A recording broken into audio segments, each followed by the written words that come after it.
Oke, masih kita lanjutkan sesi tanya jawab untuk konsep primitif struktur data list. Jadi saya sudah merangkum kembali beberapa pertanyaan. Ada beberapa pertanyaan yang memang seperti mirip mengulang, jadi saya lewati saja ya dari sekian kelas ini. Oke, pertanyaan pertama, elemen list tail secara default memiliki informasi null. Oke, next address dari elemen terakhir adalah null. Oke.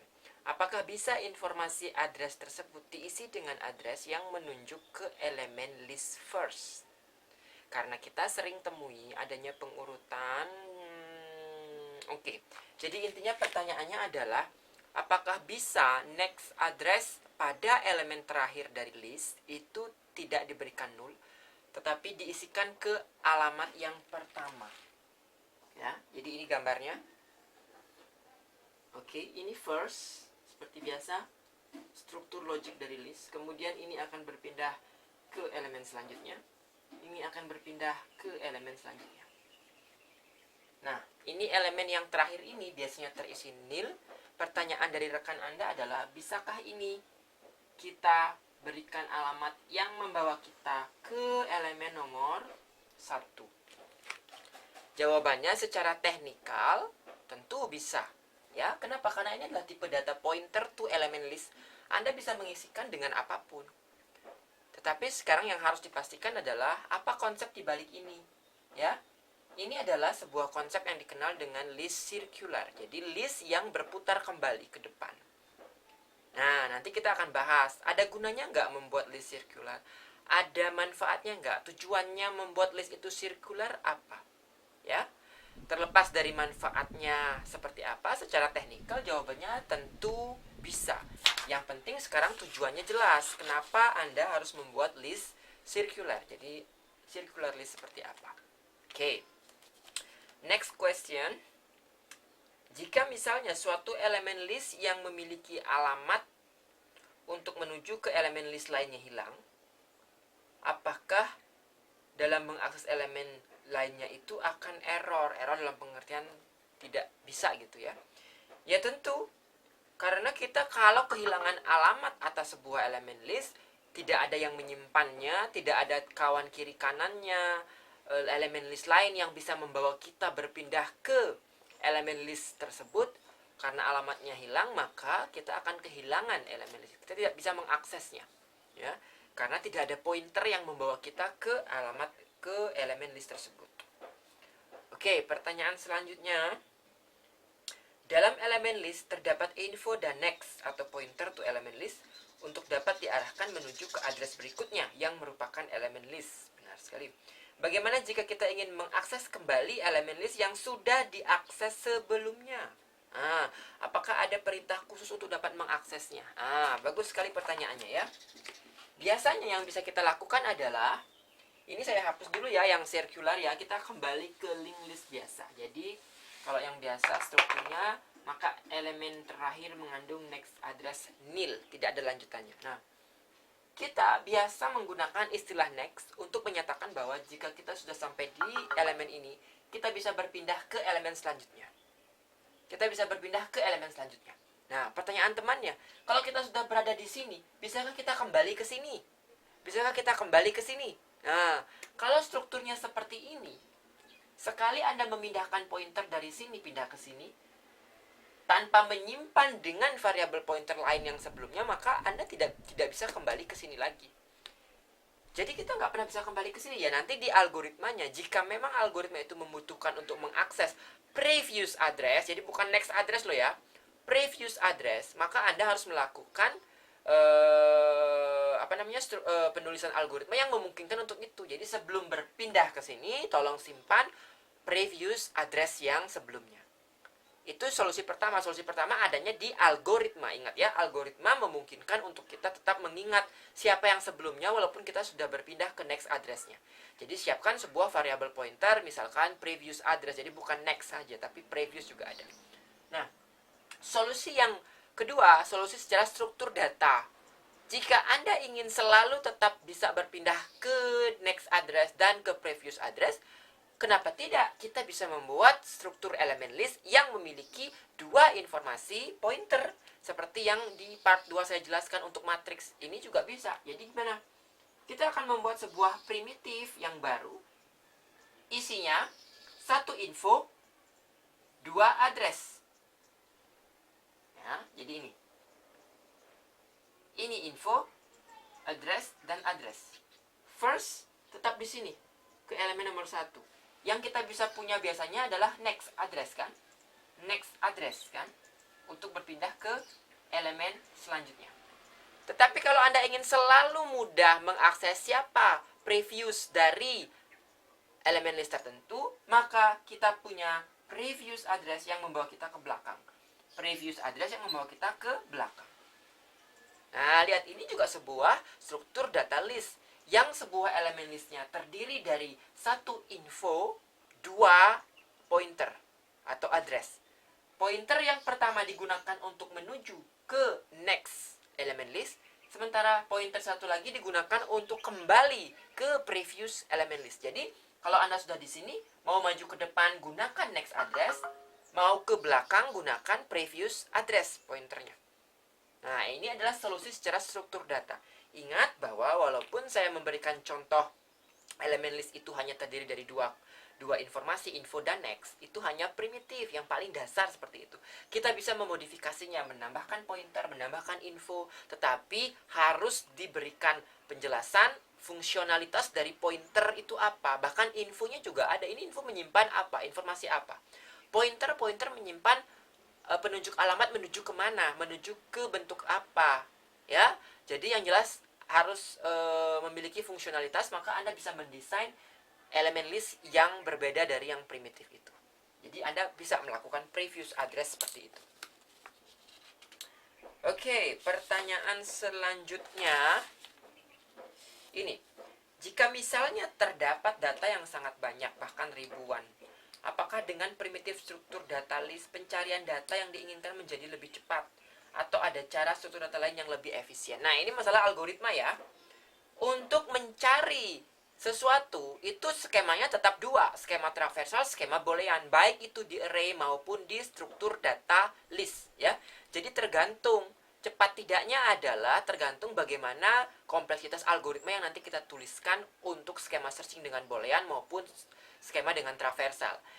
Yang berbeda ketika menggunakan struktur data list adalah skema traversal kita seolah-olah tidak seperti traversal pada array yang menggunakan for. Kenapa? Karena walaupun kita ingin traversal di seluruh elemen list, statusnya adalah kita tidak pernah tahu berapa banyak elemen pada deretan list tersebut. Sehingga walaupun itu tergolong solusi traversal, artinya mengunjungi setiap elemen list, tetap menggunakan skema while. Ya. Oke.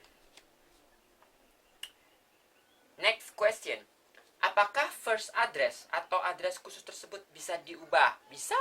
Ya, itu adalah sebuah pointer. Anda bisa mengubahnya.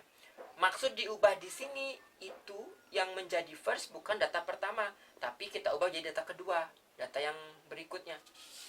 Ya, tentu saja bisa, secara teknikal itu bisa ya. Kalau Anda ini yang ini saya hapus dulu ya. Yang menggunakan previous karena itu modifikasi, ini yang primitif. Kalau Anda tidak mau first ini menunjuk ke sini, tetapi menunjuknya ke yang nomor 2, secara teknikal ya bisa. Kenapa? Karena first adalah pointer to element list. Yang penting pointernya ke element list, maka itu secara teknis itu benar. Tapi ingat kembali, apa fungsionalitas dari first? Kalau memang ini benar, berarti ketika Anda mau mengakses list yang bersangkutan, maka yang Anda bisa temukan hanyalah ini dan ini. Kenapa? Karena memulai first-nya dari yang nomor 2. Lalu yang ini apa? Nah, tergantung. Kalau Anda merasa itu memang bukan bagian dari elemen list, silahkan diupdate. Tetapi Anda akan kehilangan elemen ini. Ya, jadi tergantung fungsionalitasnya. Secara teknis, first address itu adalah pointer to element list, sehingga Anda bisa mengupdate-nya menuju ke alamat elemen list yang manapun yang Anda mau. Asalkan jelas fungsi dan manfaatnya seperti apa. Dalam algoritmik tentu first address itu akan kita manfaatkan ya seperti sebuah variabel pada umumnya. Oke. Pertanyaan selanjutnya, apakah bisa jika kita menyimpan 2 atau lebih address dalam sebuah elemen list? Lalu bagaimana langkah-langkah menulis struktur data list yang lebih efisien agar tidak terlalu banyak menggunakan data penyimpan. Bagus sekali pertanyaannya. Yang bagian awalnya sudah dijawab ya tadi ya. Kita bisa menyimpan 2 atau lebih address, 3 bahkan berapapun info, tergantung kebutuhannya. Jadi tugas Anda makanya yang pertama adalah merancang, mendesain. Ingat ya, sebelum menganalisis algoritmanya kita merancang struktur datanya. Jadi mendesain struktur data list yang paling efektif untuk bisa nanti digunakan memecahkan masalah yang kita kerjakan ya. Karena apa? Yang diberikan contoh itu adalah struktur data list paling primitif, tetapi untuk menjembatani masalah yang nanti kita kerjakan, struktur data list yang primitif tersebut bisa dimodifikasi, bisa menjadi lebih kompleks, jumlah pointernya, jumlah infonya, fungsinya apa, pointer ini, pointer itu, seperti yang sudah saya jelaskan berkali-kali. Nah, kemudian, bagaimana langkah-langkah menulis struktur data list yang lebih efisien? Oke, langkah-langkah secara pasti tentu tidak seperti bertahap seperti itu ya. Ini membutuhkan yang pertama latihan, pengalaman. Misalkan kalau kemarin, kalau Anda ditugaskan, buatlah struktur data list untuk menyimpan data matriks. Jawabannya nggak cuma yang di part 2 kemarin ya. Tidak hanya menyimpan next row, next column. Jadi tambahkan 2 pointer Pak, ada next row, next column. Ada solusi lain yang mungkin lebih efektif, lebih efisien. Ya, nanti saya akan memberikan bagian khusus, biasanya itu di akhir ya. Setelah Anda menguasai primitif struktur data list, maka kita akan belajar modifikasi yang bagus dari sebuah struktur data list untuk masalah-masalah khusus, misalkan matriks, graph, tree, dan sebagainya ya. Untuk struktur data lain yang masih bisa memanfaatkan struktur data list tapi butuh dimodifikasi. Oke, jadi nanti kita latihan ya. Kemudian ada pertanyaan dari apakah dengan menggunakan struktur data dinamis list proses traversalnya lebih panjang? Ini tergantung masalahnya. Kalau lebih panjang dari segi kita mengakses elemen terakhir, tentu artinya kalau memang kebutuhannya hanya siapa elemen terakhir tanpa perlu melakukan proses apapun pada elemen-elemen sebelumnya, ya tentu kalau di list terasa lebih panjang. Karena kalau di array, di static, kita seolah-olah bisa langsung mengakses T ke N, artinya elemen array pada posisi ke N paling ujung. Tetapi kalau proses traversal yang dimaksudkan adalah kita melakukan traversal satu persatu, memproses setiap elemen, mengecek, mencari atau searching dengan skema traversal ya, mengecek setiap elemen yang kita lewati. Maka traversal antara list dengan traversal antara struktur data array itu ya sama saja, karena kita tugasnya adalah mengunjungi setiap saat, tidak bisa langsung ke belakang ya. Walaupun traversal sampai ke belakang tujuannya, tetapi setiap yang dilewati harus diproses. Maka skema traversal pada list dan array akan memiliki kompleksitas yang sama, yaitu jumlah pengulangannya ya sama. Oke. Kemudian B, dalam segi waktu, apakah penggunaan struktur data dinamis lebih efisien daripada struktur data array atau yang lainnya? Nah, tidak hanya struktur datanya yang berpengaruh nanti, tetapi adalah algoritma yang sedang dirancang ya. Permasalahan yang sedang kita rancang solusinya dalam algoritma kita itu yang benar-benar menentukan kompleksitas waktu nantinya ya. Oke, kompleksitas algoritma kita bahas di bagian akhir dari perkuliahan desain analisis algoritma ini. Pertanyaan selanjutnya, untuk apa primitif dari elemen list harus dikompos, dan bila tidak dikompos apa yang akan terjadi? Nah, sekarang balik lagi deh ke pemahaman apa fungsi composite data structure. Jadi membentuk sebuah data type. Tujuannya ya karena kita sedang membutuhkan sebuah tipe data yang tidak lagi tipe data dasar. Tipe data dasar kan apa? Integer. Sebuah integer tipe data dasar, kita tinggal pakai. Tipe data dasar tentu saja biasanya langsung didefinisikan secara sintaksis oleh bahasa pemrograman yang bersangkutan. Jadi tinggal pakai integer, karakter, real, dan sebagainya. Tetapi ketika kita membutuhkan sebuah kotak seperti ini, tidak ada informasi. Kalau pointer bisa lagi pointer didefinisikan. Tetapi elemen list itu isinya adalah gabungan antara tipe dasar integer dan pointer. Kemudian kalau misalkan lebih kompleks seperti tadi bisa 2 pointer dan sebagainya. Tentu harus kita bentuk. Jadi mengapa harus dikompos? Karena memang kebutuhan dasarnya sudah tidak terlalu dasar lagi. Kebutuhan mendasar atau kebutuhan primitif dari struktur data list atau kebutuhan primitif dari sebuah elemen list tidak lagi sebuah tipe data yang hanya tergolong integer dasar saja, atau sebuah pointer, tidak bisa. Tetapi memang gabungan dari sekian informasi untuk menjadi sebuah bentukan baru elemen list. Jadi harus dikompos, dibentuk. Jadi membuat tipe data bentukan ya. Oke.